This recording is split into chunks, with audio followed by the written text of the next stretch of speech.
We are noticing that separation anxiety happens. It's not just a 2-year-old activity or 18-month-old. Yeah. It can happen with older kids. So I thought I think we've talked about that once before, but I sort of wanted to revisit it because any kind of new experience can trigger separation anxiety. Heck, as I get older, I don't want to leave home either. So I'm getting it. But the first step I would want to recommend is the hardest for parents, and I've seen this kind of happening, and that's keeping goodbyes short. That's actually what you want to do, as painful as I know that is, because you do not want your last moment seeing your child be in distress. You want them settled and then you want to go. But it's really not about us, it's about them and their comfort, and it really does ultimately help to do a quick goodbye. Everything's fine. This is not out of the ordinary. Mommy, daddy, grandma, is going to go away, but I'm coming back, and after your day of fun. And of course, what we know from running camps is that the children are fine about 2 minutes later. And if we see a situation where somebody's really having a meltdown, we'll make sure to send pictures or a little video to parents, to say, hey, everything's okay now. Yeah. Which is really helpful. Another tactic that you can do is to let them have a comfort item.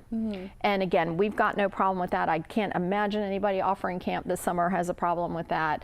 But I'll just give you my own. I had a yellow blankie that stayed with me till 2nd grade. I wouldn't even go to my grandparents without it. So by then I didn't need it anymore. But even adults want to take something. I mean, do you ever pack a little something that's like a picture or something when you travel? Not really, but I feel like I should. I feel like even when I was a kid, I never had a blanket or a stuffed animal or anything. Well, see, which is because weird. You were just so, ready to be an adult. I was so attached to my parents. They were my security blanket, I hated going anywhere without them. Oh, interesting. Yeah. Okay. Yeah. Love you, Mom. Love you, Dad. Yeah. Well, that is awesome. For those of us who had to go, sometimes it does help to have a little something from home to help.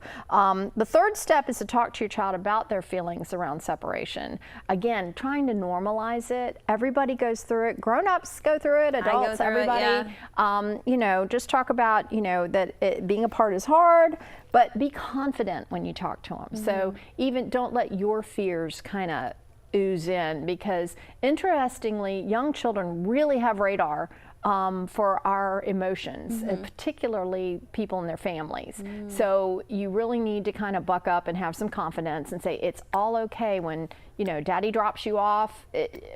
Mommy or daddy come back, and that's what we do, and and have those conversations and acknowledge their fears, because it is scary, any kind of transition. What we see is normally Mondays can be a little tough at camp for a few kids, but usually not Tuesdays, and certainly not Wednesday, Thursday, or Friday. They got it, they're in it. They don't want to leave at the end. No, that's right. Yeah, no, I always love that I always joke when parents are trying to struggle with kids getting out the door at the museum and they're screaming or crying. I'm like, no, that means we did a good job. Yeah, exactly. So I hope these helped and you see progress. And if you do, then certainly the last thing is to praise the progress. Kids all want to be, big boys and girls and grown-ups. So when you can kind of point to, make that connection for them that, being brave and getting through this is part of growing up, then I think that brings it full circle and helps. Definitely.